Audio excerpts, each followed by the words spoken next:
The Elizabethan Anglo-Spanish War, 1585 to 1604. It's by far the most famous Anglo-Spanish War, and the one the Ingloids never seem to shut up about. It's the one that saw the famous Spanish Armada, the birth of the first standardized convoy system in history. It's the one that lasted 20 years. But how did it all begin? What spark set off this war?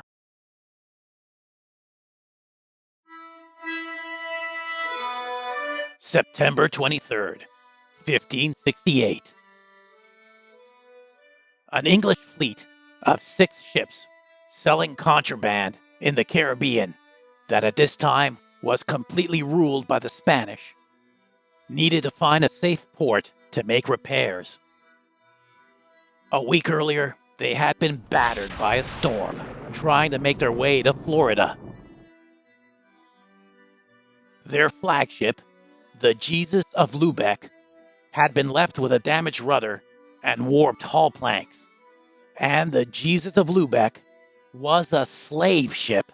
Yes, believe it or not, a slave ship named Jesus.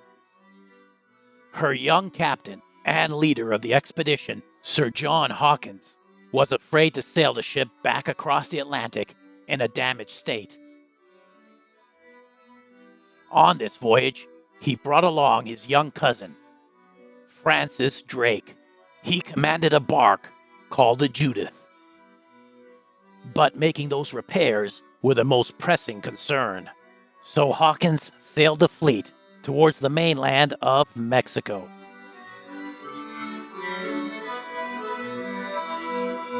San Juan de Ulúa was a small outpost settlement with a mooring wall, exactly what the English needed.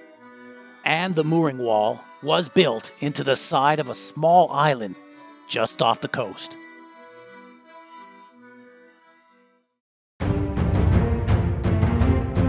When they first arrived at San Juan de Ulúa, the locals mistook them for a Spanish fleet they were expecting. And when they found out they were English, they were dismayed. But at this time, there was no war between Spain and England.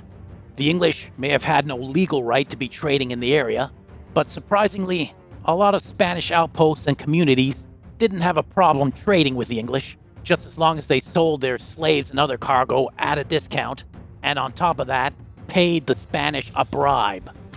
In other words, the English were real easy to take advantage of. But back in the motherland of Spain, King Philip had a different opinion about the English. He was deeply suspicious of any foreigners treading into his territory, especially a bunch of heretics like the English. So he appointed a new viceroy, Martin Enrique de Almanza.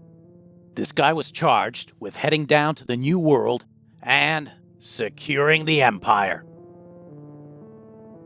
Meanwhile, the English paid the bribe, so the Spanish officials graciously let the English reprovision and repair in their port.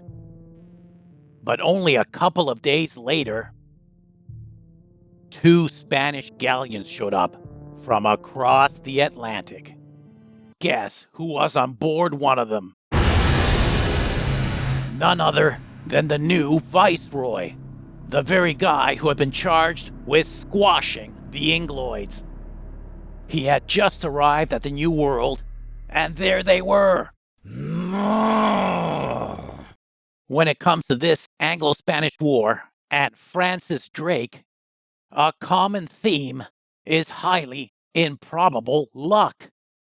Sometimes really good luck, like when he captured the Cacafuego and made it back to England with a king's ransom.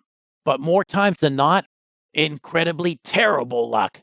Just check out my video series, The Last Voyage of Sir Francis Drake, to see what I mean. You can find the link down below.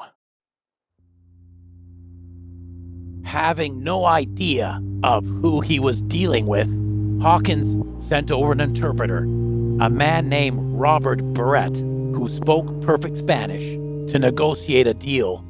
The Viceroy realized that having only 2 ships to the 6 that the English had was not good math, so he was going to have to employ strategy.